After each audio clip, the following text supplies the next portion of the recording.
Hello everyone, स्वागत है आप सभी का बलास्ट कोचिंग क्लासेस में।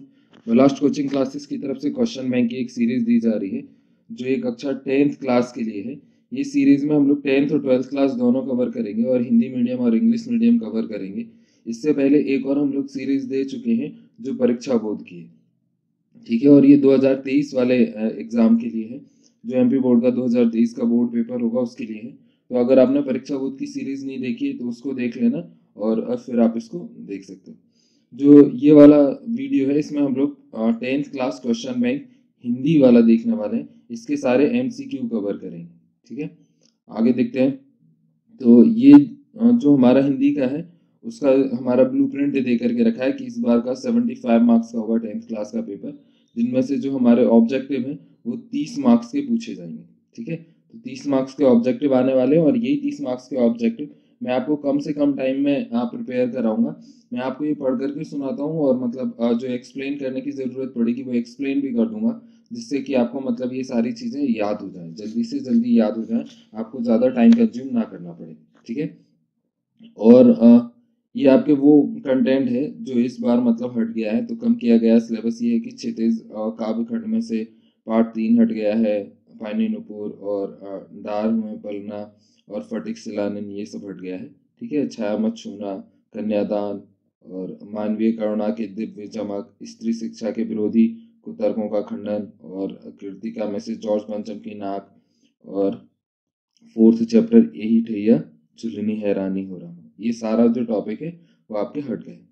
ये हमारी ऑफिशियल वेबसाइट्स है। आप यहाँ पे मतलब गूगल के ऊपर सर्च करोगे बलास्ट कोचिंग क्लासेस, तो जो पहली लिंक आएगी उसको आप ओपन करके यहाँ पे आ सकते हो। और जैसे ही यहाँ आओगे तो सबसे नीचे फुटर में आओगे तो आपको यहाँ पे 9th क्लास के सारे सब्जेक्ट, यहाँ पे 10th क्लास के, यहाँ पे 11th क्लास के और यहाँ पे 12th क्लास के, ये सारे सब्जेक्ट आपको क्या होंगे, मिल जाएंगे, ठीक है। ये हमने एमपी बोर्ड वालों के लिए स्पेशली बनाई थी फ्री ऑनलाइन कोर्सेज की। तो ये सारे कोर्सेज हमारे यहाँ पे रहे। जो भी सब्जेक्ट आपको चाहिए हो, जैसे आप 10th क्लास का हिंदी देख रहे हो तो यहाँ पे आकर के आप क्लिक करोगे तो हिंदी का कोर्स आपको खुल जाएगा। और ऐसे ही अगर आपको इंग्लिश मीडियम का चाहिए तो ये इंग्लिश मीडियम के इधर है। वैसे हिंदी, इंग्लिश और संस्कृत ये तो तीनों हिंदी मीडियम इंग्लिश मीडियम के एक हैं, बस ये अलग अलग हैं। तो यहाँ से जाकर के आप हिंदी में करोगे तो हिंदी मीडियम का, इंग्लिश में करोगे तो इंग्लिश मीडियम के पे आ जाओगे, ठीक है। यहीं से आप हमारा टेलीग्राम को भी ज्वाइन कर सकते हो, नीचे लिंक भी दे दूंगा मैं डिस्क्रिप्शन में, जिससे कि आपको ये जो पीडीएफ है ये आपको इस पे वेबसाइट पे भी मिल जाएगी और टेलीग्राम पे भी मिल जाएगी। ये हमारा यूट्यूब चैनल है, आपको यूट्यूब को सब्सक्राइब जरूर कर लेना है, ठीक है। और इसी में आप आकर के देखोगे तो ये हमने एक 10th परीक्षा बोर्ड 2023 के नाम से दे करके रखी हुई है प्लेलिस्ट। इसमें आपको क्या है 10th क्लास की सारी परीक्षा बोर्ड मिल जाएंगी और ऐसे ही हम लोग क्वेश्चन बैंक की भी देंगे, तो आपको ये सारी क्वेश्चन बैंक भी मिल जाएंगी। आगे चलते हैं। तो ये हमारा पहला टॉपिक है, इकाई 1 10th क्लास के लिए क्षितिज भाग 2 काव्य खंड का। तो इसके ऑब्जेक्टिव से हम लोग शुरू करते हैं और इस वीडियो में हम लोग कम से कम टाइम में केवल और केवल ऑब्जेक्टिव ही आपके देखेंगे, ठीक है। तो स्टार्ट करते हैं। पहला क्वेश्चन है हमारा, निम्नलिखित कथनों के सही विकल्प चुनिए। हिंदी के पद साहित्य का दूसरा काल है, तो इसका दूसरा काल क्या है, आदिकाल है। आधुनिक काल का आरंभ होता है, तो आधुनिक काल का आरंभ कब होता है, तो संबंध 1800 से। तीसरा है हमारा, छायावाद के आधार स्तंभ कवि नहीं है, तो छायावाद के आधार स्तंभ कवि कौन नहीं है, सूरदास नहीं है। उसके बाद में नेक्स्ट हमारा चौथा, प्रयोगवाद के कवि हैं, तो प्रयोगवाद के कवि कौन है, तो ये है अज्ञेय। नेक्स्ट है, नई कविता के कवि हैं, तो ये कौन है, तो इसका आंसर हो जाएगा रघुवीर सहाय। छठवां है, भक्ति काल की समय सीमा है, तो जो भक्ति काल है उसकी समय सीमा क्या है, संबंध 1375 से लेकर के 1700 ईस्वी तक। इसके बाद में अगला है 7वां क्वेश्चन, प्रयोगवाद का आरंभ माना जाता है, तो जो प्रयोगवाद है उसका आरंभ माना जाता है सन 1943 यानी 1943 से। 8वां है, नंद नंदन का प्रयोग किया गया है, तो नंद नंदन का प्रयोग किसके लिए किया गया, कृष्ण भगवान के लिए किया गया।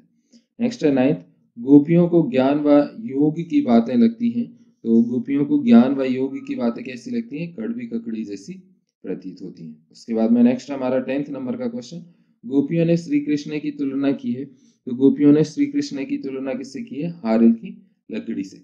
नेक्स्ट 11, व्याधि शब्द का अर्थ है, तो जो व्याधि शब्द है इसका अर्थ क्या है, तो इसका अर्थ है रोग। 12वां है, सूर के पद में भाषा है, तो जो सूर के पद है उसमें कैसी भाषा, ब्रज भाषा है।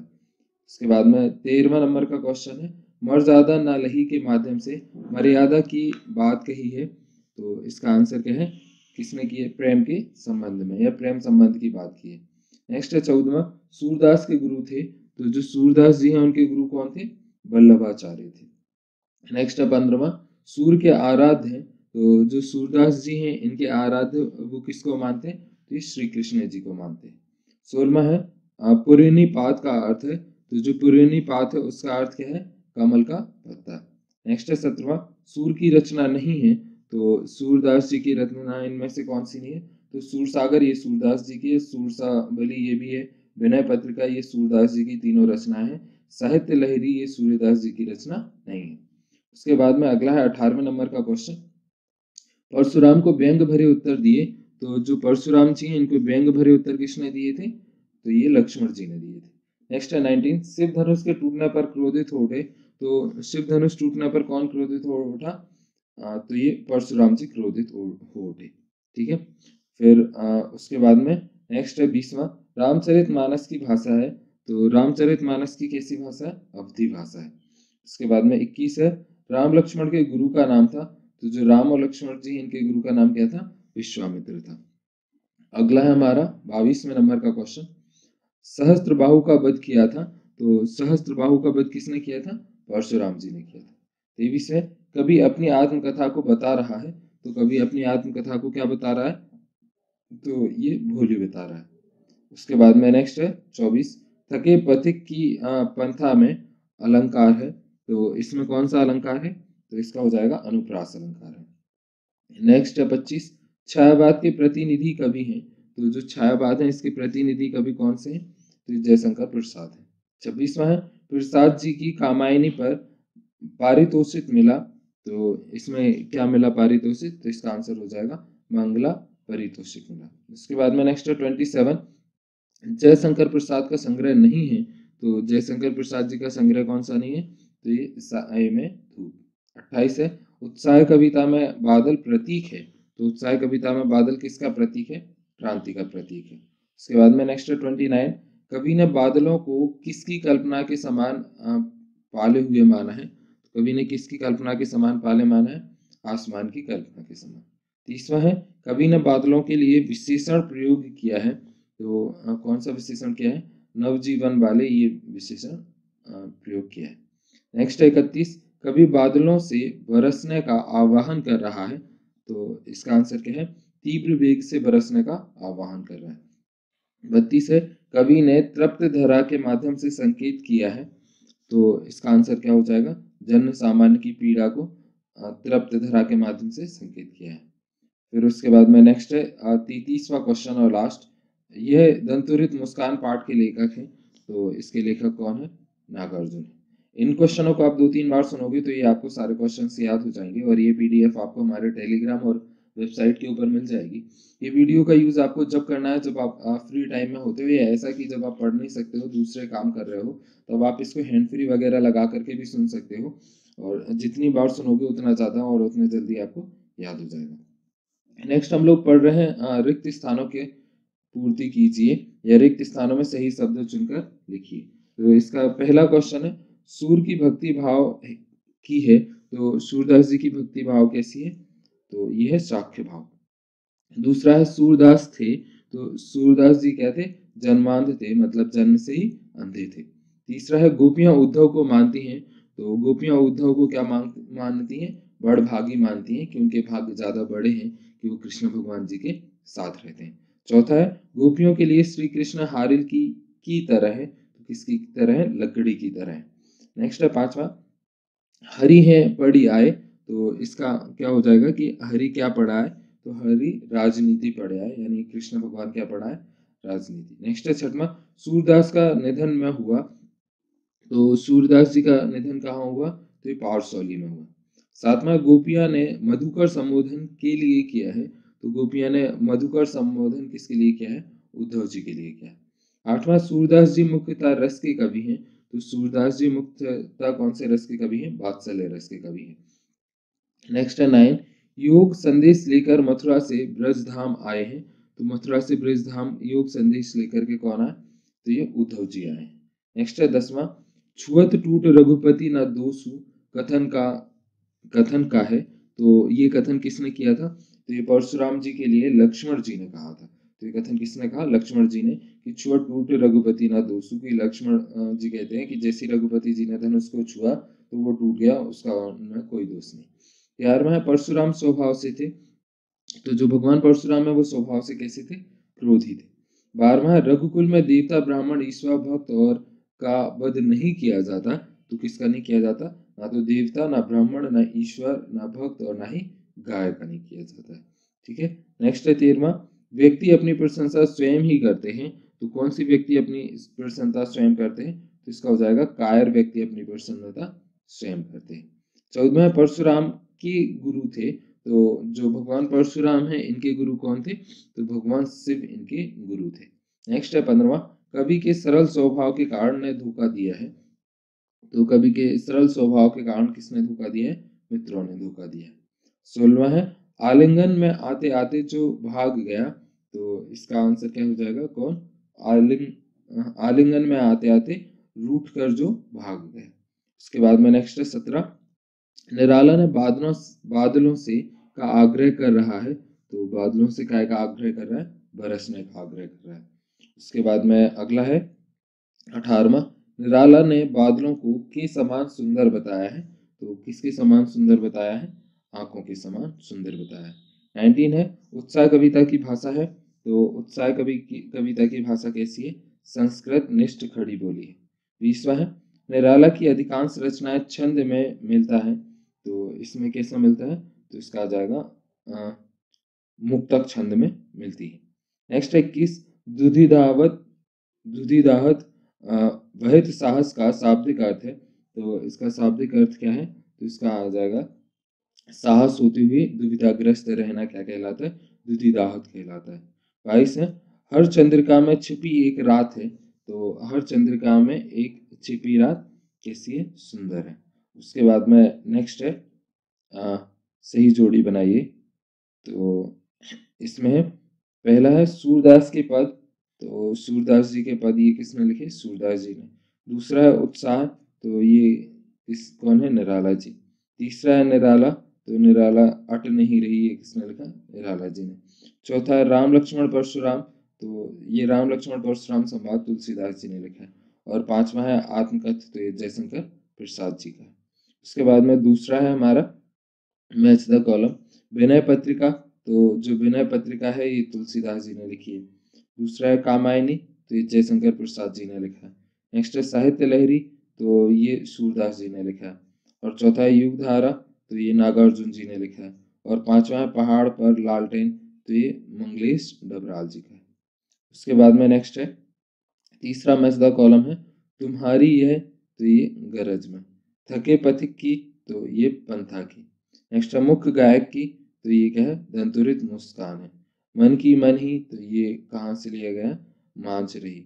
नेक्स्ट है आबा फागुन की तर। तो इसका क्या हो जाएगा? सट नहीं रही।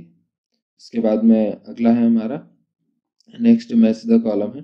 तो पहला है सूरदास जी का जन्म। तो सूरदास जी का जन्म कब हुआ? सन 1582 और सन 1663।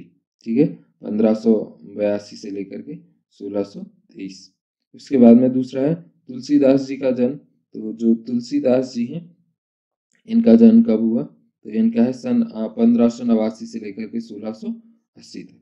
और उसके बाद में तीसरा है जयशंकर प्रसाद। तो इनका 1889 से लेकर के 1937 तक। उसके बाद में निराला का जन्म एवं मृत्यु। तो जो निराला जी हैं इनका क्या है? तो इनका आ जाएगा सन 1899 में इनका जन्म हुआ और इनकी मृत्यु 1996 में हुई। उसके बाद में नेक्स्ट है गिरजा कुमार माथुर। तो गिरजा कुमार माथुर जी 1919 से लेकर के 1994 यानी 1919 से लेकर के 1994 तक।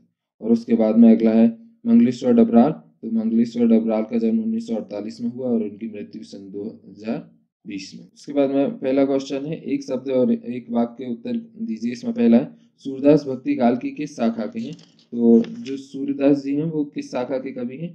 कृष्ण भक्ति शाखा के कवि।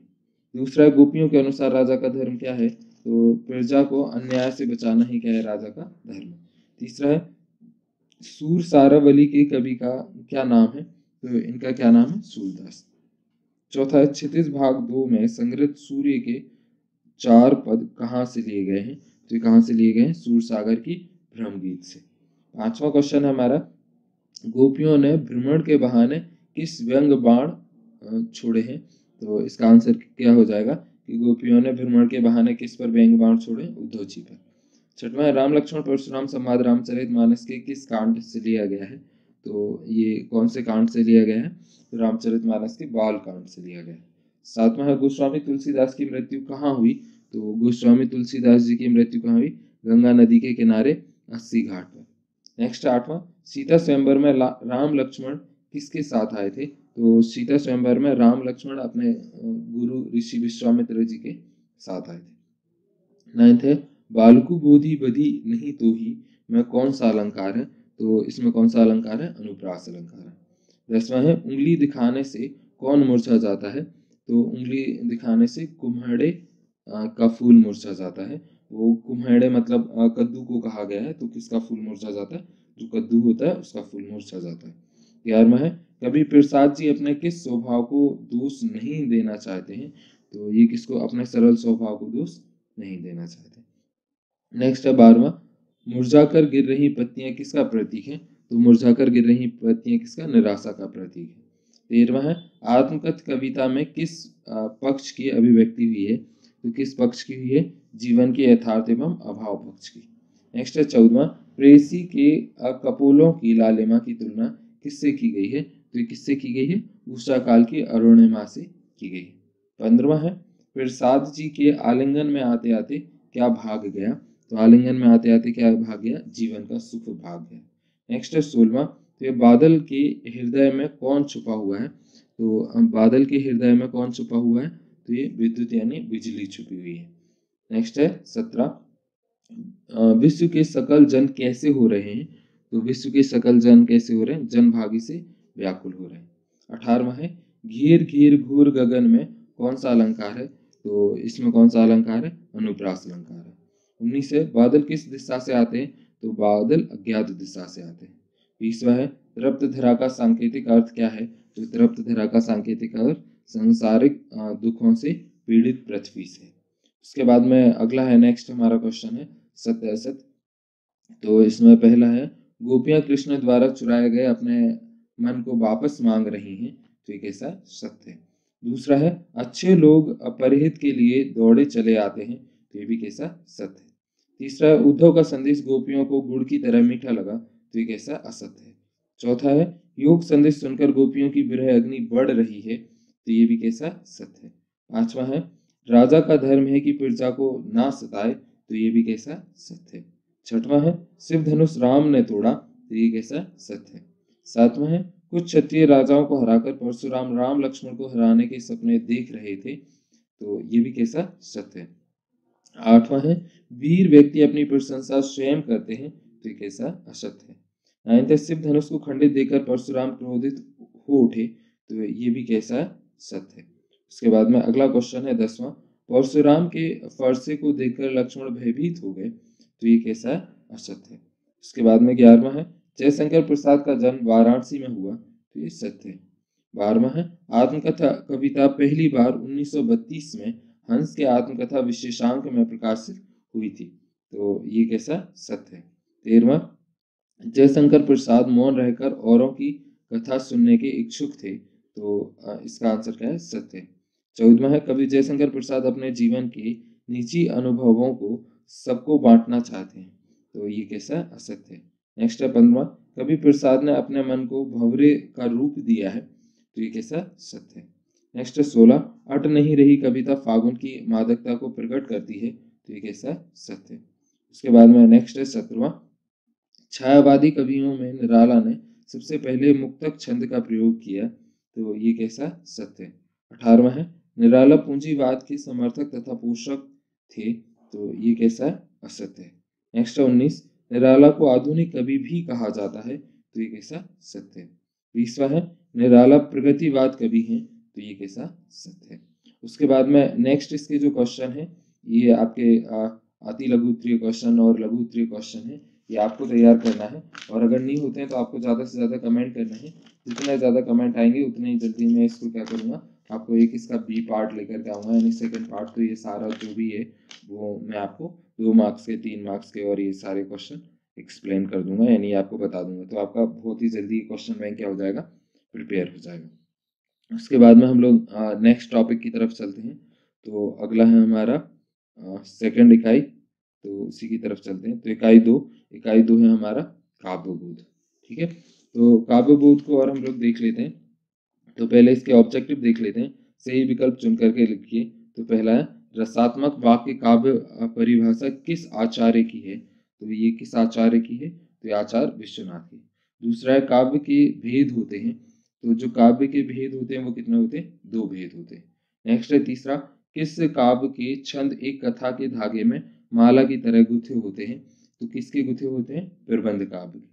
चौथा है आलंबन और उद्दीपन का संबंध है, तो आलंबन और उद्दीपन का संबंध किससे, संचारी भाव से।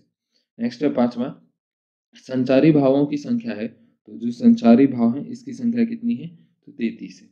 छठवां है जुगुप जुगुप्सा किस रस का स्थायी भाव है, तो ये किस रस का है, तो ये बीभत्स रस का है।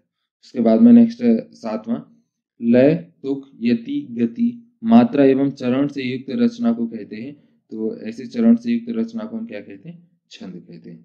उसके बाद में अगला है हमारा आठवां, किस वर्णिक छंद से प्रत्येक चरण में 31 वर्ण होते हैं, तो इसका आंसर क्या आ जाएगा, कवित। उसके बाद में नाइन्थ है काव्य की शोभा बढ़ाने वाले कारक को कहते हैं, तो जो काव्य की शोभा बढ़ाते हैं उन्हें हम क्या कहते हैं, अलंकार कहते हैं। उसके बाद में नेक्स्ट है हमारा 10वां, तो ये है दोहा छंद के द्वितीय और चतुर्थ चरण में मात्राएं होती हैं, तो जो दोहा छंद होता है उसके दूसरे और चतुर्थ में कितनी, 11 मात्राएं होती हैं। उसके बाद में अगला है रिक्त स्थानों की पूर्ति कीजिए।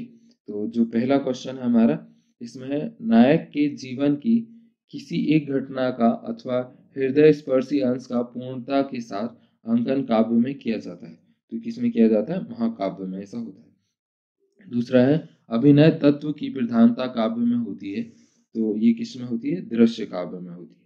तीसरा है काव्य में रस का अर्थ स्वीकार किया गया है, तो रस का अर्थ कैसे स्वीकार किया गया, आनंद स्वीकार किया गया।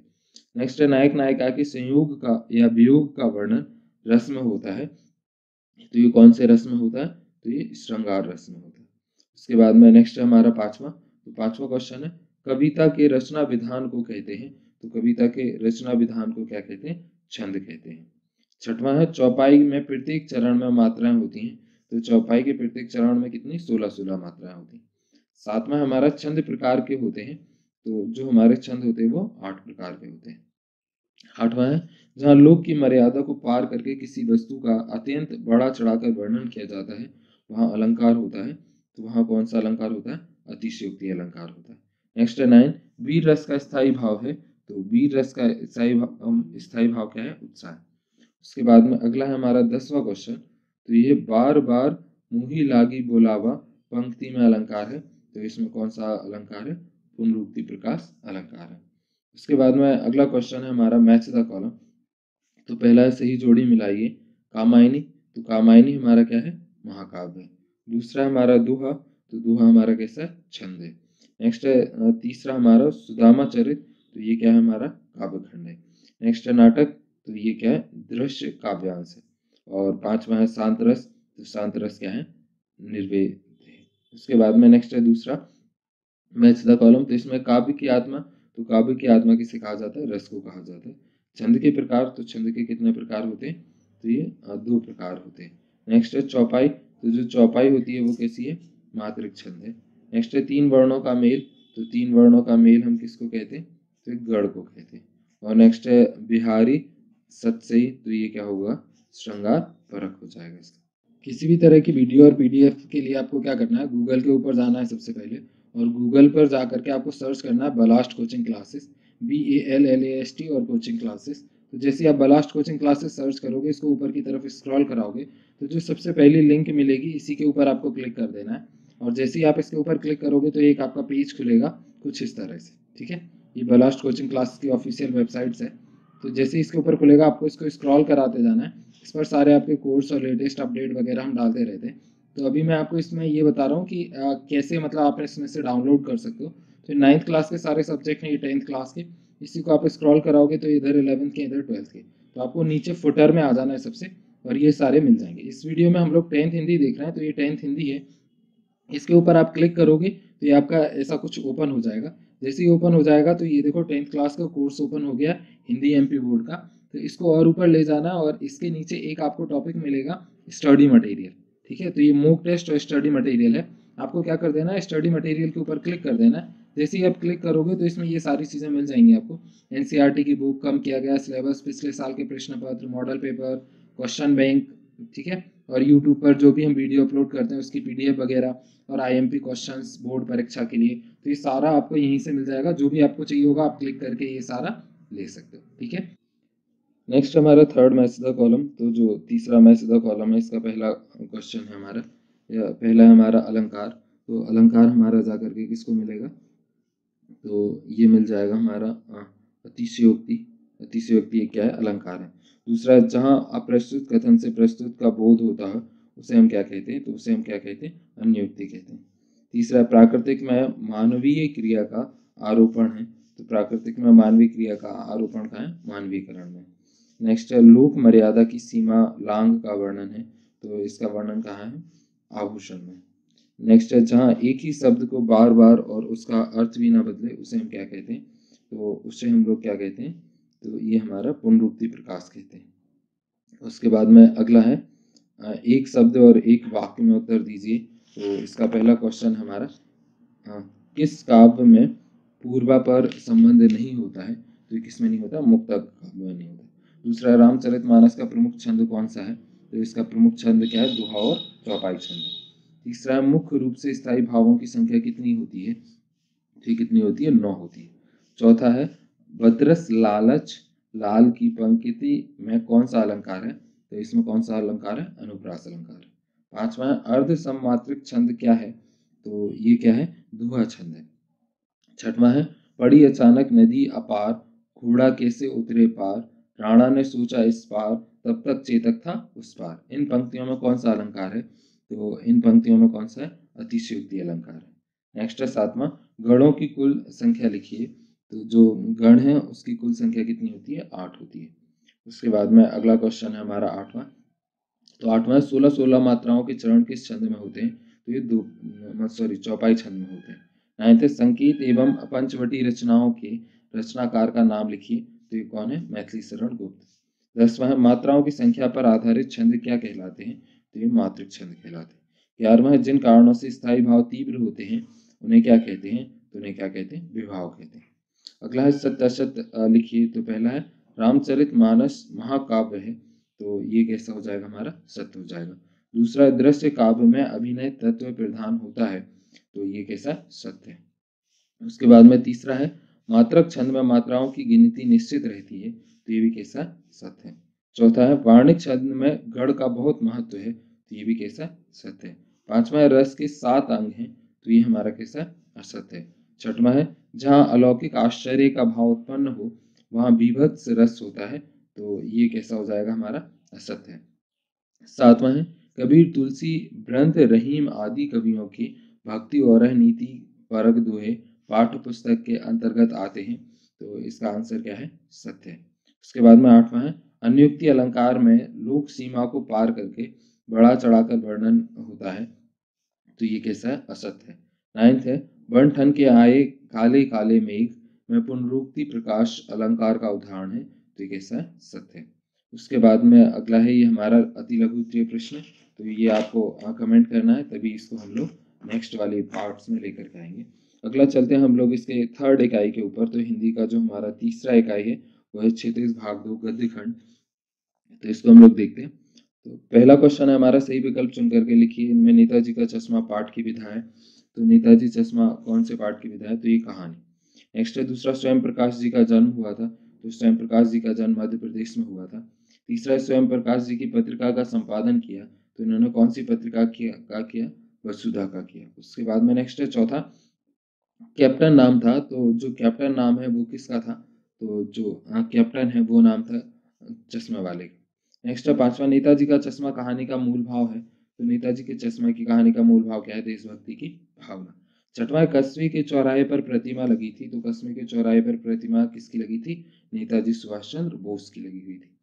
7वां है नेताजी की मूर्ति लगवाई गई थी, तो नेताजी की मूर्ति किसके द्वारा लगवाई गई थी? नगर पालिका द्वारा लगवाई गई थी।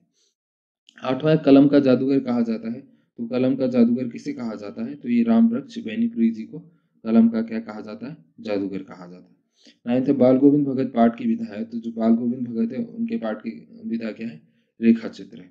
नेक्स्ट है 10वां बाल गोविंद भगत थे, तो बाल गोविंद भगत क्या थे? तो एक साधु थे। उसके बाद में नेक्स्ट है 11वें नंबर का बाल गोविंद भगत जी के पद गाते थे, तो बाल गोविंद भगत जी किसके? कबीरदास जी के पद गाते थे।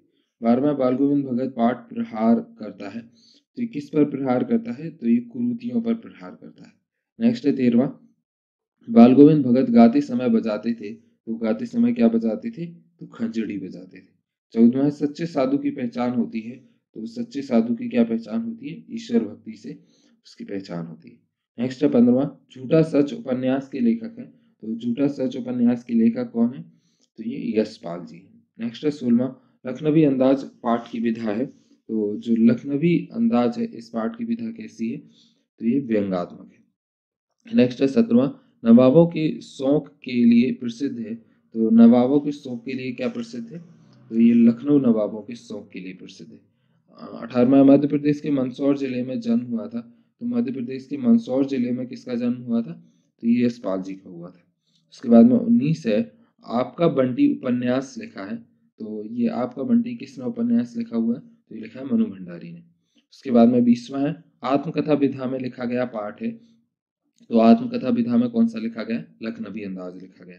उसके बाद में 21 है मनु भंडारी के किस व्यवहार से तंग आकर प्रिंसिपल ने उनके पिता को बुलाया, तो किस व्यवहार से तंग आकर के बुलाया था? आंदोलनकारी से। उसके बाद में अगला है हमारा जैनेन्द्र का कौन सा उपन्यास मनु भंडारी को पसंद था, तो जैनेन्द्र जी का कौन सा उपन्यास मनु भंडारी जी को पसंद था? तो इसका आंसर आ जाएगा त्यागपत्र। 23 है उत्साह बिस्मिल्लाह खां के लिए प्रसिद्ध थे, तो ये किसके लिए प्रसिद्ध थे? तो इसका आंसर आ जाएगा जो उस्ताद बिस्मिल्लाह खान है वो शहनाई वादन के लिए प्रसिद्ध है। नेक्स्ट है 24 बिस्मिल्लाह खां का दूसरा नाम है, तो बिस्मिल्लाह खां का दूसरा नाम क्या था? अमरुद्दीन इनका दूसरा नाम था। नेक्स्ट है 25 भंदत आनंद कौशल्यायन विशेषण प्रभावित थे, तो इसका आंसर क्या आ जाएगा? तो ये आ जाएगा अम्बेडकर जी से। 26 में है गद्य की विधा नहीं है, तो गद्य की विधा क्या नहीं है? तो ये महाकाव्य नहीं है। 27 है उपन्यास सम्राट है, तो उपन्यास सम्राट कौन है? तो ये प्रेमचंद्र जी है। उसके बाद में नेक्स्ट है 28 यदि गद्य कविता की कसौटी है तो निबंध गद्य की कसौटी है, यह कथन है, तो ये कथन किसका है? तो ये आचार्य रामचंद्र शुक्ल का है। उसके बाद में अगला है रिक्त स्थानों की पूर्ति कीजिए, तो इसमें पहला क्वेश्चन है हमारा रिक्त स्थान में एक अंक वाली रचना कहलाती है, तो एक अंक वाली रचना को हम लोग क्या कहते हैं? तो इसको एकांकी कहते हैं। सॉरी, पहला क्वेश्चन हमारा ये है एक अंक वाली रचना को तो हम एकांकी कहते हैं, लय ताल छंद आदि से मुक्त रचना कहलाती है, तो ऐसी रचना को हम लोग क्या कहते हैं? गद्य कहते हैं।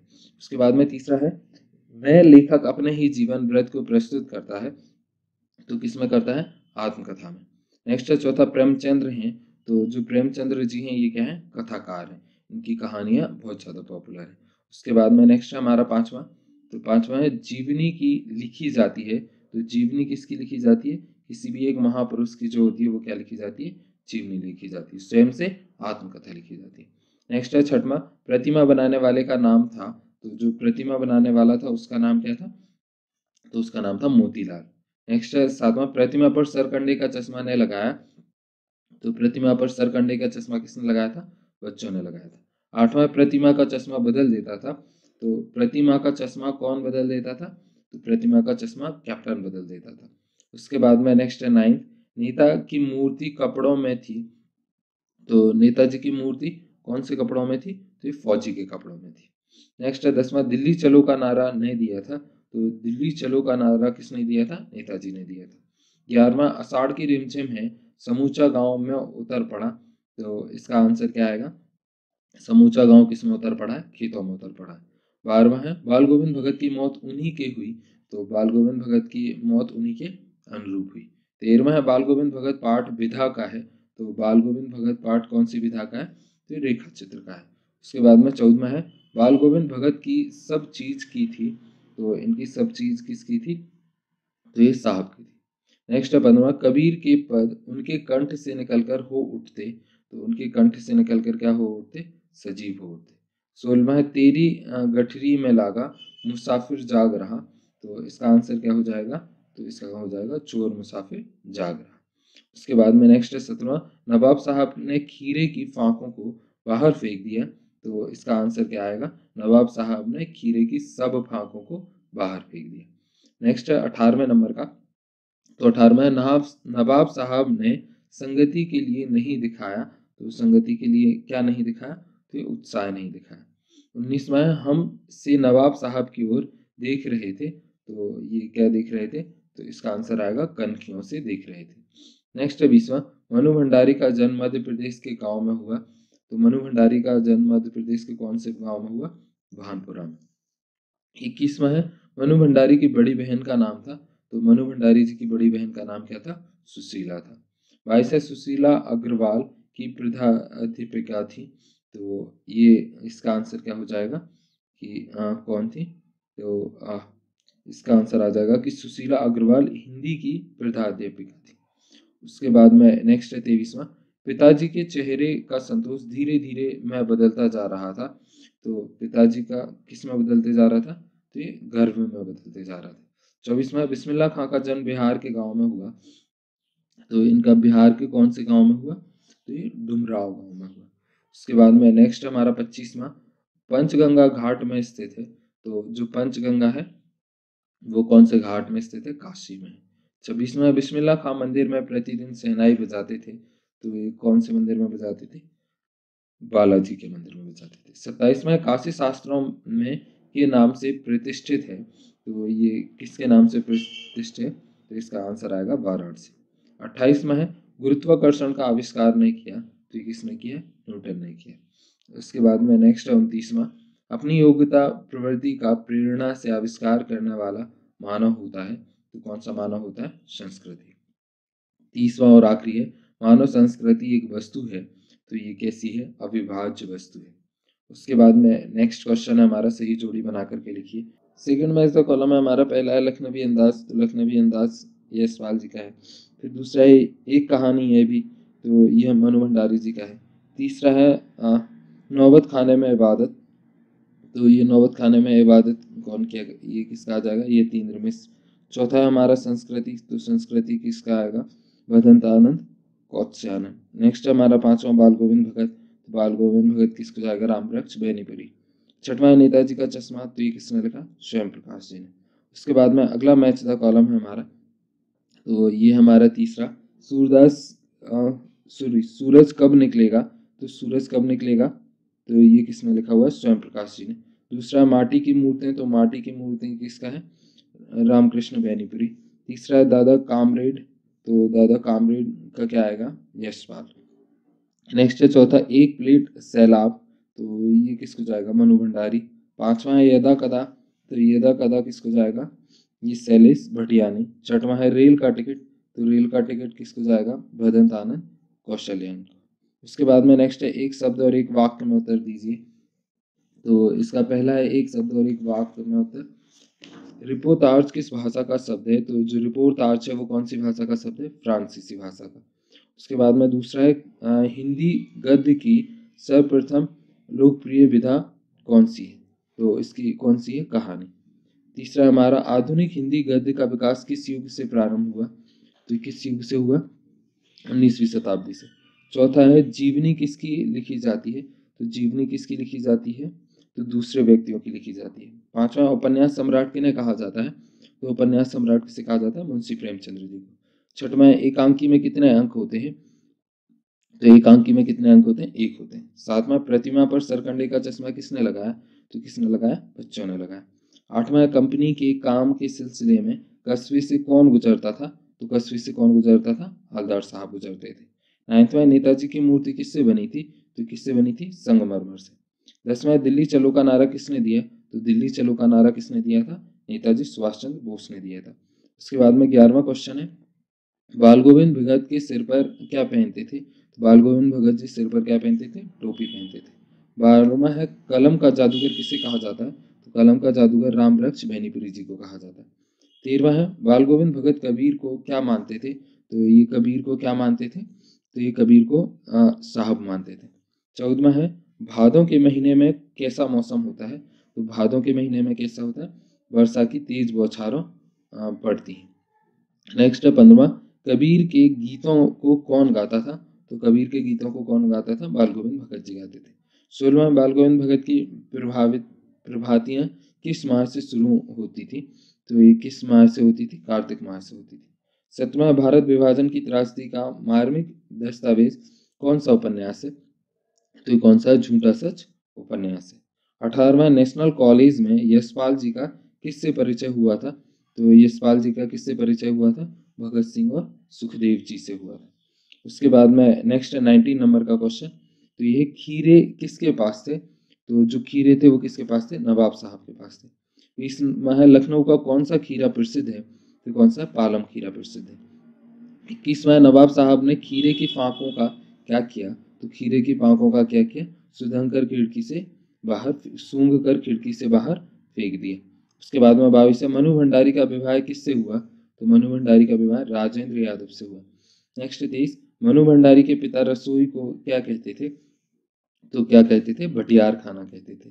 24 है अजमेर से आने से पहले मनु भंडारी के पिता कहाँ रहते थे, तो अजमेर आने से पहले मनु भंडारी के पिता कहाँ रहा करते थे, तो इसका आंसर हो जाएगा इंदौर में।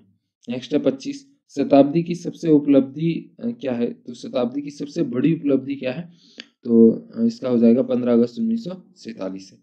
26 है शास्त्रों में काशी किस नाम से प्रतिष्ठित है, तो काशी का पुराना नाम क्या है, तो इसका पहले का नाम है वाराणसी।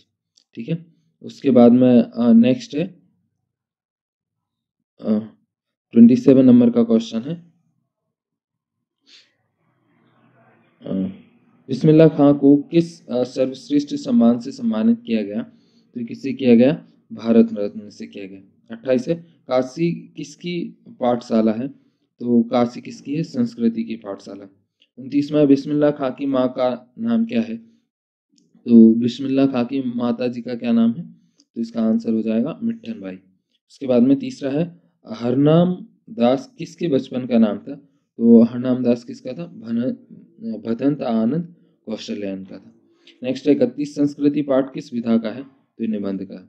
32वां है सभ्यता किसका परिणाम है, तो ये किसका है, मानव समाज के एक सकारात्मक प्रगतिशील और समावेशी विकास का। 33 है आग के आविष्कार के पीछे क्या प्रेरणा रही होगी, तो क्या प्रेरणा रही होगी, तो ये रोशनी की जरूरत तथा पेट की ज्वाला। नेक्स्ट है 34 मानव संस्कृति किस प्रकार की वस्तु है, तो ये कैसी है, मानव संस्कृति वह गुण है जो हमें मनुष्य बनाता है। उसके बाद में अगला है नेक्स्ट क्वेश्चन है सत्य असत्य, तो इसमें पहला है हमारा नाटक गद्य की विधा है, तो ये कैसा, असत्य है। दूसरा उपन्यास में कई कथाओं का समावेश होता है, तो ये कैसा हो जाएगा हमारा दूसरा, असत्य हो जाएगा। उसके बाद में नेक्स्ट है तीसरा नाटक में एक अंक होता है, तो ये भी क्या है, असत्य है। नेक्स्ट है चौथा यदि गद्य कवियों की कसौटी है तो निबंध गद्य की कसौटी है, तो ये चौथा कैसा हो जाएगा, सत्य। पांचवा एक अंक वाली रचना कहलाती है, तो ये क्वेश्चन में आ गया, एक अंक वाली रचना एकांकी कहलाती है, तो ये हमारा कैसा, सत्य है। उसके बाद में नेक्स्ट है नहीं, एक अंक वाली रचना कहलाती है, नहीं एक अंक वाली रचना नहीं कहलाती, एकांकी कहलाती है, तो ये सत्य है। छठवां है कैप्टन चश्मे वाला आजाद हिंद फौज का सिपाही था, तो ये कैसा आ जाएगा, कैप्टन, सत्य है। नेक्स्ट है सातवां नेताजी की मूर्ति संगमरमर की थी, तो ये भी कैसा है, सत्य है। आठवां नेताजी की मूर्ति 2 फुट ऊंची थी, तो ये भी कैसा है हमारा, सत्य है। नाइन्थ मूर्ति नगर पालिका ने लगवाई, तो ये भी कैसा है, सत्य है। 10वां मूर्तिकाल मोतीलाल अध्यापक थे, तो ये भी कैसा हमारा, सत्य है। 11वां क्वेश्चन है बाल गोविंद भगत कबीर को साहब मानते थे, तो ये भी कैसा है, सत्य है। नेक्स्ट में है 12वां यादों की आधारित में भगत गीत नहीं गाते थे, तो इसका आंसर क्या है, असत्य है। नेक्स्ट है 13वां बाल गोविंद भगत हर वर्ष गंगा नहाने जाते थे, तो ये भी क्या हो जाएगा, सत्य है। नेक्स्ट है 14वां बाल गोविंद भगत के 2 बेटे थे, तो ये कैसा है, असत्य है। उसके बाद में नेक्स्ट हमारा 15वां, तो 15वां क्वेश्चन है बाल गोविंद भगत साधु थे, तो जो बाल गोविंद भगत थे वो क्या थे, साधु थे, तो ये कैसा, असत्य है। नेक्स्ट में 16वां, नवाब साहब ने संगति के लिए उत्साह दिखाया, तो इसका आंसर क्या हो जाएगा? असत्य। नेक्स्ट है 17वां, नवाब साहब खीरे खाकर सो गए, तो ये भी कैसा है? असत्य, क्योंकि उन्होंने खीरे को सूंघ कर फेंक दिया था। 18वां, नवाब साहब के पास 4 खीरे थे, तो ये हमारा क्या हो जाएगा? असत्य। नेक्स्ट 19, लखनऊ का बालम खीरा प्रसिद्ध है, तो ये कैसा है? सत्य। 20वां, लखनऊ को नवाबों का शहर कहा जाता है, तो ये भी कैसा? सत्य। 21वां, मनु भंडारी 6 भाई बहनों में सबसे बड़ी थे, तो ये हमारा कैसा है? असत्य। नेक्स्ट है 22वां, शीला अग्रवाल संस्कृत की प्राध्यापिका थी, तो ये 22वां हमारा कैसा आ जाएगा? तो ये सत्य है। 23वां, मनु भंडारी की अपने पिता से वैचारिक टकराव थे, तो ये भी कैसा है? सत्य है। उसके बाद में नेक्स्ट है 24, मनु भंडारी मूलतः एक कहानीकार है, तो ये कैसा है? सत्य है। उसके बाद में नेक्स्ट है 25, तो 25वां क्वेश्चन है, कामरुद्दीन और बिस्मिल्लाह खां एक ही व्यक्ति के नाम है, तो इसका आंसर क्या हो जाएगा 25वां का? ये सत्य है। नेक्स्ट है 26, शहनाई स्वर वाद्य यंत्र है, तो ये कैसा है हमारा? सत्य है। 27वां, काशी संस्कृति की पाठशाला है, तो ये भी कैसा है हमारा? सत्य है। 28वां, काशी में मरण भी मंगल माना गया है, तो ये भी कैसा है? सत्य है। 29वां है, बिस्मिल्लाह खां की श्रद्धा काशी विश्वनाथ जी के प्रति अपार थी, तो ये क्या है? सत्य। नेक्स्ट है 30वां, सभ्यता संस्कृति का परिणाम है, तो ये भी कैसा? सत्य है। 31वां, मानव संस्कृति एक अविभाज्य वस्तु है, तो ये भी कैसा? सत्य है। 32 है, एक संस्कृति व्यक्ति की नई चीज की खोज करता है, तो ये भी कैसा? सत्य है। और 33वां है, सभ्यता और संस्कृति एक ही वस्तु है, तो ये अलग अलग है, सभ्यता अलग है और संस्कृति अलग है। उसके बाद में नेक्स्ट है अति लघु उत्तरीय क्वेश्चन, तो ये हम लोग किसी अगली वीडियो में देखेंगे, अगर आप लोग कमेंट करोगे तो। हम लोग चलते हैं नेक्स्ट टॉपिक की तरफ। तो इसके बाद में अगला है हमारा फोर्थ, और फोर्थ है हमारा भाषा बोध। तो चौथा देखते हैं भाषा बोध। ये जो आपकी वीडियोस है, इसको आपको बार बार देखना है, और जब तो ज़रूर देखना है जब आप पढ़ नहीं सकते हो, जैसे आप कोई काम कर रहे हो, खाना खा रहे हो, या फिर जैसे और भी कोई एक्टिविटी कर रहे हो, तो आप दोनों काम करते करते इसको सुन सकते हो, ठीक है, ताकि आपका यूटिलाइजेशन भी हो जाएगा और आपको सारी चीज़ें याद भी हो जाएंगी। तो जब आप एग्जाम देने जाओगे तो एक बार ज़रूर सुन करके जाना, और इसको एक बार सुन लेने से आपको याद नहीं होगी, तो एक ही दिन में 4-5 बार मत सुनना, अलग अलग टाइम ड्यूरेशन पे इसको सुनते रहना, कि जैसे अभी सुन लिया, फिर उसके बाद में 4 से 8 दिन बाद जब आपको टाइम मिल जाए फिर सुन लेना, जिससे कि जो जो टॉपिक आप भूलने लगोगे वो वापस से क्या हो जाएंगे? याद हो जाएंगे। उसके बाद में नेक्स्ट है सही विकल्प चुन करके लिखिए। पहला है, दो शब्दों के मेल को कहते हैं, तो दो शब्दों के मेल को हम लोग क्या कहते हैं? तो समास कहते हैं। दूसरा, संधि के भेद होते हैं, तो संधि के कितने भेद होते हैं? 3 होते हैं। नेक्स्ट है, दो शब्दों का अपने विभाजन चिन्हों को छोड़कर आपस मिलान कहलाता है, तो इसका आपस मिलान क्या कहलाता है? समास कहलाता है। चौथा है, जिन मूल शब्दों से मिलकर समास बना है उसमें से पहले पद को कहते हैं, तो उसमें से पहले पद को क्या कहते हैं? पूर्व पद कहते हैं। पांचवा है, वाच के भेद हैं, तो इसके कितने भेद हैं? तो 3 भेद हैं। छठवां है, जो शब्द क्रिया की विशेषता प्रकट करते हैं उन्हें हम कहते हैं, तो उनको हम लोग क्या कहते हैं? तो जो शब्द क्रिया की विशेषता प्रकट करते हैं उन्हें हम क्रिया विशेषण कहते हैं। उसके बाद में नेक्स्ट है हमारा 7वां, सुनार गहने बनाता है, इसमें वाच्य है, तो इसमें हमारा कौन सा है? तो इसमें कर्मवाच्य है। 8वां है, किसी कार्य का करने या होने का बोध कराने वाले शब्द कहलाते हैं, तो ऐसे शब्दों को हम क्या कहते हैं? विशेषण कहते हैं। 9th है, आग बबूला होने का अर्थ है, तो आग बबूला होने का अर्थ क्या है? तो ये है क्रोध करना। उसके बाद में नेक्स्ट है हमारा 10वां, तो ये है, अर्थ के आधार पर वाक्य के भेद हैं, तो अर्थ के आधार पर वाक्य के भेद कितने हैं? तो ये हो जाएगा हमारा 8 है। नेक्स्ट है, निम्नलिखित में से कौन शब्द शक्ति का भेद नहीं है? तो इनमें से कौन सा नहीं है? तो इसका आंसर हो जाएगा व्यंजन। उसके बाद में नेक्स्ट है हमारा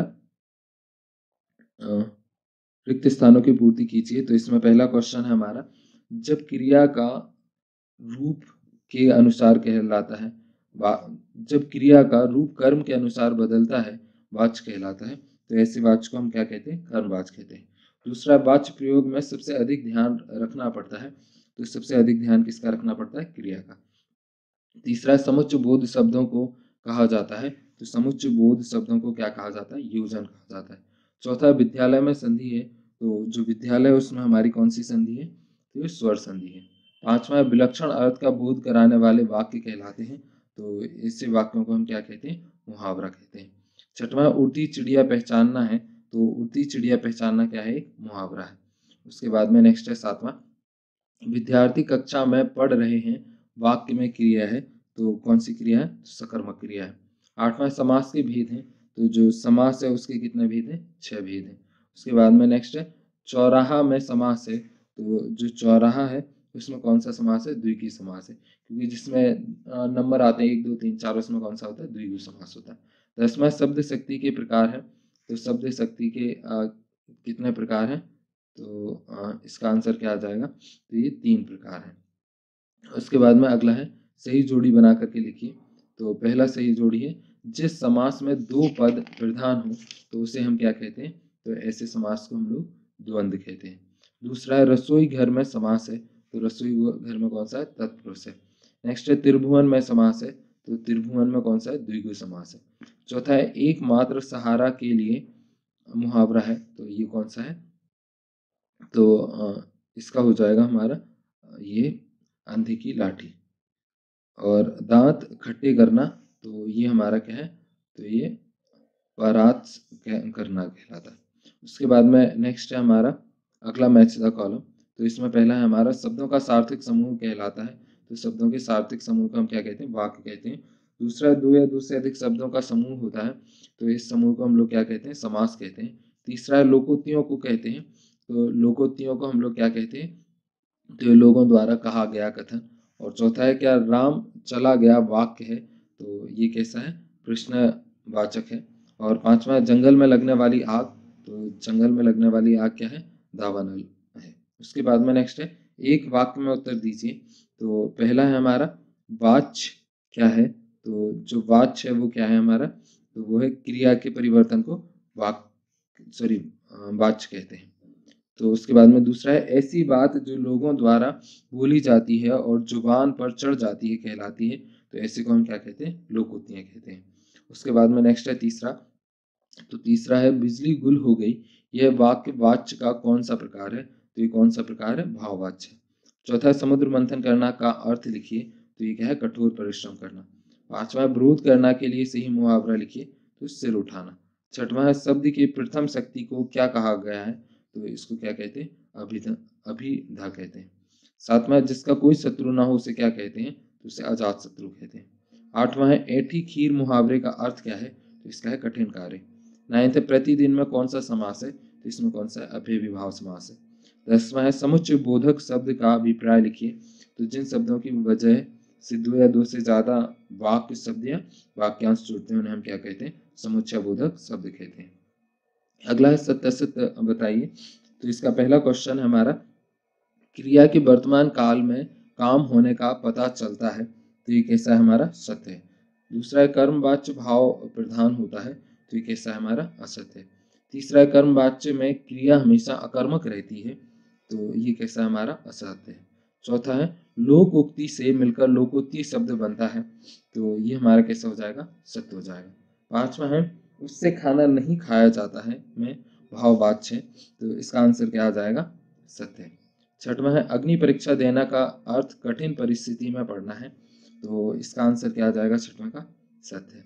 सातवां है मुहावरे और लोकोक्तियां लक्षण शब्द के जरिए अर्थ ग्रहण करती हैं, ठीक है, तो इसका आंसर हमारा क्या आ जाएगा, तो ये हो जाएगा हमारा सत्य। उसके बाद में आठवां है वर्षा ना होती तो फसल सूख जाती, विविधवाचक वाक्य है, तो ये कैसा है हमारा, असत्य है। 9th है मुहावरे और लोकोक्तियां एक ही हैं, तो ये कैसा है, असत्य है। 10वां है उपकार मानने वाला कृतज्ञ कहलाता है, तो ये कैसा है, सत्य है। उसके बाद में ये अति लघु उत्तरीय प्रश्न है, तो ये आपको करना है या फिर आप ज़्यादा से ज़्यादा कमेंट करोगे तो हम अगली वीडियो में आपको ला करके दे देंगे। उसके बाद में नेक्स्ट है 5वां कृतिका भाग 2, तो इसका पहला क्वेश्चन है सही विकल्प चुन करके लिखिए, मानव भोलानाथ के घाव पर लगाई, तो मानव भोलानाथ के घाव पर क्या लगाया, तो ये पिसी हुई हल्दी लगाई। नेक्स्ट है दूसरा भोलानाथ का असल में नाम था, तो भोलानाथ का असल में नाम क्या था, तारकेश्वर नाथ था। उसके बाद में नेक्स्ट है हमारा दूसरा सॉरी तीसरा, तो ये है मैया चावल और अमनिया कर रही थी। अमनिया का अर्थ है, तो अमनिया का अर्थ क्या है, तो ये साफ करना है। नेक्स्ट है चौथा, बरखा बंद होते ही बाग में बहुत से नजर आए। तो बाग में बहुत से क्या नजर आए, तो ये बिच्छू नजर आए। पांचवा है, सांप निकलने पर डर कर भागे भोलानाथ आकर छिपे। तो ये आकर कहाँ छिपे, तो ये मैया के आंचल में आकर छिपे। नेक्स्ट है छठवां, साना साना हाथ जोड़ी रचना है। तो साना साना हाथ जोड़ी रचना किसकी है, तो ये मधु काकरिया की है। उसके बाद में सातवां है, एक कतार में लगी सफेद सफेद बौद्ध पताकाएं प्रतीक हैं। तो ये किसकी, शांति और अहिंसा का प्रतीक है। आठवां है, साना साना हाथ जोड़ी गद्य की विधा है। तो ये कौन से गद्य की विधा है, तो ये यात्रा वृतांत। उसके बाद में नाइन्थ है, पहाड़ी कुत्ते भौंकते हैं। तो पहाड़ी कुत्ते क्या करते हैं, तो भौंकते हैं, ये कब, दिन में। नेक्स्ट है दसवां, फेरी भेटुला का अर्थ है। तो फेरी भेटुला का अर्थ क्या है, तो इसका अर्थ है फिर मिलेंगे। उसके बाद में नेक्स्ट है हमारा 11वां। तो जो 11वां क्वेश्चन है वो है मधु काकरिया की सहेली है। तो मधु काकरिया की सहेली कौन है, जितेन। नेक्स्ट है 12वां, खेटुम है। तो जो खेटुम है वो क्या है, तो ये देवी देवताओं का वास स्थान है। उसके बाद में नेक्स्ट है 13वां, हिरोशिमा कविता किस काव्य संग्रह से ली गई है। तो ये किस काव्य संग्रह से ली गई है, तो ये ली गई है अरिओ करुणा प्रभाव में। उसके बाद में नेक्स्ट है हमारा 14वां, लेखक अपनी अभियंता व्यवस्था को पहचान पाता है। तो इसका आंसर क्या हो जाएगा, लिखकर। 15वां है, हिरोशिमा नामक कविता अज्ञेय ने लिखी। तो इसका आंसर क्या आ जाएगा, तो इसका आंसर आ जाएगा रेलगाड़ी में बैठे बैठे। फिर नेक्स्ट है, प्रत्यक्ष अनुभव की अपेक्षा गहरी होती है। तो ये क्या आ जाएगा, प्रत्यक्ष अनुभव की अपेक्षा गहरी अनुभूति होती है। नेक्स्ट है, रिक्त स्थान में सही शब्द चुनकर लिखिए। तो पहला क्वेश्चन है हमारा, आम की फसल में कभी कभी खूब आती है। तो आम की फसल में कभी कभी खूब क्या आती है, आंधी आती है। दूसरा है, कभी कभी हमसे कुश्ती भी लड़ते थे। तो कभी कभी हमसे कुश्ती कौन लड़ते थे, बाबूजी। नेक्स्ट है तीसवां, भोलानाथ और उनके साथी के बिल में पानी उलीचने लगे। तो किसके बिल में उलीचने लगे, तो चूहों के बिल में उलीचने लगे। चौथा है, जहां लड़कों का संग तहां बाजे। तो इसका क्या आएगा, मृदंग। उसके बाद में नेक्स्ट है 5वां, लड़के और बंदर पराई नहीं समझते। तो पराई क्या नहीं समझते, पीर नहीं समझते। और पीर का मतलब क्या है, दुख या कष्ट से है। उसके बाद में 6वां है, गंतोक से किलोमीटर की दूरी पर युमथांग था। तो इसका आंसर क्या आएगा, कितनी किलोमीटर की दूरी पर था, तो 149। उसके बाद में नेक्स्ट हमारा 7वां। तो 7वां क्वेश्चन है, लेपचा और सिक्किम की स्थानीय जातियां हैं। तो इसका आंसर क्या आएगा, कौन सा, भूटिया। नेक्स्ट है, सिलीगुड़ी से ही हमारे साथ थी यह नदी। तो कौन सी नदी साथ में थी, तो तीस्ता। 9th है, जितने उत्साहित होकर कहने लगा हिंदुस्तान का स्विट्जरलैंड है। तो हिंदुस्तान का स्विट्जरलैंड क्या है, कटावा। 10वां है, मंजिल से कहीं ज्यादा होता है मंजिल तक का सफर। तो इसका आंसर क्या आएगा, मंजिल से ज्यादा रोमांचकारी होता है मंजिल तक का सफर। नेक्स्ट है, चाय के बागानों में कई पत्तियां तोड़ रही थी। तो चाय के बागानों में कई, इसका आंसर क्या आएगा, तो इसमें आ जाएगा युवतियां बोकू पहने चाय की पत्तियां तोड़ रही थी। 12वां हिरोशिमा में है। तो हिरोशिमा कहाँ है, जापान में। 13वां है, अज्ञेय के विद्यार्थी रहे हैं। तो अज्ञेय किसके विद्यार्थी रहे हैं, तो विज्ञान के विद्यार्थी रहे। उसके बाद में नेक्स्ट है 14वां। तो सॉरी नेक्स्ट है हमारा 15वां। तो 15वां है, अज्ञेय का जन्म में हुआ। तो जो अज्ञेय है उनका जन्म कहाँ हुआ, तो उनका जन्म हुआ उत्तर प्रदेश में। उसके बाद में 16वां है, अज्ञेय की प्रारंभिक शिक्षा में हुई। तो अज्ञेय की प्रारंभिक शिक्षा कहाँ हुई, तो ये हुई उनकी अज्ञेय की प्रारंभिक शिक्षा जम्मू कश्मीर में हुई। उसके बाद में नेक्स्ट है, गंतोक का मतलब है। तो गंतोक का मतलब क्या है, तो इसका है पहाड़। नेक्स्ट है, शिव पूजन सहाय मुख्यता के लेखक है। तो शिव पूजन सहाय मुख्यता किसके लेखक है, गद्य के लेखक है। उसके बाद में नेक्स्ट है, सही जोड़ी बनाओ। माता का आंचल, तो ये शिव पूजन सहाय जी का है। मैं क्यों लिखता हूँ, तो ये अज्ञेय है। निबंध, तो ये मैं क्यों लिखता हूँ, ये एक निबंध है। फिर नेक्स्ट है, साना साना हाथ जोड़ी। तो ये यात्रा वृतांत है। उपन्यास का अंश, तो ये माता का आंचल उपन्यास का अंश है। नेक्स्ट है हमारा, शिव पूजन सहाय का जन्म वात्स्यायन। तो ये हमारा इसका क्या हो जाएगा, सन 1893। नेक्स्ट है देहाती दुनिया, तो देहाती दुनिया का क्या हो जाएगा, शिवपूजन सहाय। नेक्स्ट है सलाम आखिरी, तो ये क्या हो जाएगा इसका, तो मधु काकरिया। नेक्स्ट है अज्ञेय, तो अज्ञेय कौन है, सच्चिदानंद हीरानंद। नेक्स्ट है अज्ञेय का जन्म, तो ये कब हुआ था, 1911 में। उसके बाद में नेक्स्ट है शिवपूजन रचनावली, तो ये हो जाएगा हमारा किसको, झारखंड। नेक्स्ट है पत्ताखोर, तो ये हो जाएगा हमारा उपन्यास। उसके बाद में अगला है शिव प्रसाद मिश्र, तो ये हो जाएगा हमारा रुद्र। नेक्स्ट है त्रिशंकु, तो त्रिशंकु हो जाएगा हमारा निबंध। नेक्स्ट है भग्रदूत, तो भग्रदूत हो जाएगा हमारा काव्य संग्रह। उसके बाद में अगला है हमारा मैच द कॉलम, तो इसमें है हमारा पहला, ये इधर से मिस हो गया, तो नेक्स्ट देखते हैं हम लोग। तो अगला क्वेश्चन है हमारा 5वां मैच द कॉलम, तो इसमें है माता वाला, तो इसका क्या हो जाएगा हमारा प्रतिष्ठित पत्रिका। दूसरा है शिव प्रकाश मिश्र रुद्र, तो इसका हमारा क्या आ जाएगा, तो ये आ जाएगा काशी। उसके बाद में नेक्स्ट है तारस पतक, तो इसका आंसर क्या आ जाएगा, थर्ड का, तो ये आ जाएगा आगे। नेक्स्ट है मधु काकरिया, तो मधु काकरिया का क्या हो जाएगा, तो कोलकाता में जन्म हुआ। नेक्स्ट है 5वां उतान, तो उतान क्या है, पीठ के बल लेटना। उसके बाद में नेक्स्ट है एक शब्द और एक वाक्य में उत्तर लिखिए। तो पहला हिंदी का स्मरणीय शिल्प में लिखा गया पहला उपन्यास कौन सा था, तो कौन सा था, बाणभट्ट की कादम्बरी और परीक्षा गुरु। उसके बाद में दूसरा है बरखा के बंद होते ही बाग में क्या नजर आने लगे, तो बाग में क्या नजर आने लगे, बिच्छू।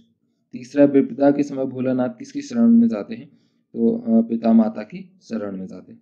चौथा भोलानाथ का असल नाम क्या था, तो इनका असल नाम क्या था, तारकेश्वर नाथ।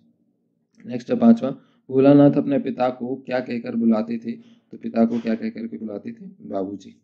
6वां है भोलानाथ और उनके साथी टूटी चूहेदानी से क्या बनाते थे, तो टूटी चूहेदानी से क्या बनाते थे, तो पालकी बनाते थे। नेक्स्ट है 7वां निम्नलिखित शब्दों का अर्थ लिखिए। तो पहला है आबरवा, तो इसका क्या हो जाएगा, तो इसका हो जाएगा बहता पानी। दूसरा है अमनिया, तो अमनिया का क्या हो जाएगा, भोजन बनाने की क्रिया।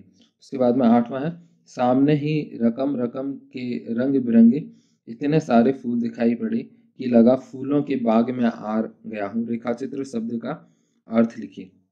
तो इसका मतलब क्या है, तो इसका मूल्यवान वस्तु, इसका क्या है अर्थ है। उसके बाद में नेक्स्ट है 9 डोको क्या है, तो डोको क्या है, सुस्त दिमाग को हम लोग क्या कहते हैं, डोको कहते हैं। फिर उसके बाद में 10वां है अज्ञेय ने मानव निर्मित सूरज किसे कहा है, तो किसे कहा है, तो अणुबम को।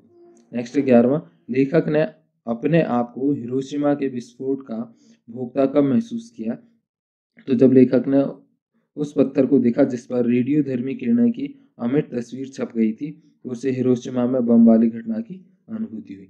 नेक्स्ट है 12वां पत्थर की देवी तक भी अपने भक्तों द्वारा दी गई भेंट को नहीं ठुकराती, यह कथन किसका है, तो ये किसका है, टुन्नू का है। उसके बाद में नेक्स्ट है सत्य, तो पहला तारकेश्वर नाथ ही भोलानाथ थे, तो ये कैसा हमारा सत्य है। दूसरा भोलानाथ को मैया की गोद से निकलकर बाबू की गोद में शांति मिली, तो ये कैसा है, सत्य है। उसके बाद में नेक्स्ट है तीसरा गणेश जी के चूहे की रक्षा करने के लिए शिव का नंदी निकल आया, तो ये कैसा है, असत्य है। चौथा है हमारे पिताजी तड़के उठकर निपट नहाकर पूजा करने बैठ जाते थे, तो ये कैसा है, सत्य है। 5वां है कभी कभी बाबूजी हमसे कुश्ती लड़ते थे, तो ये भी कैसा है, सत्य है। उसके बाद में नेक्स्ट है 6वां हम कन्हैया बनकर बाबूजी की गोद में हंसते हंसते बाहर आते थे, तो ये कैसा है, असत्य है। नेक्स्ट है 4 लड़के बैल बनकर मोट खींचने लग जाते थे, तो ये कैसा है, असत्य है। नेक्स्ट है गंगटोक मेहनत कश बादशाहों का शहर है, तो ये कैसा है, सत्य है। नेक्स्ट है जब किसी बुद्धिस्ट की मृत्यु होती है तो रंगीन पताकाएं लगा दी जाती हैं, तो इसका आंसर क्या है, सत्य है। उसके बाद में नेक्स्ट है सेवेन सिस्टर्स वाटरफॉल असम में है, तो इसका आंसर क्या आएगा, जो 7 सिस्टर्स वाटरफॉल कहाँ है, असम में है, तो ये कैसा है, असत्य है।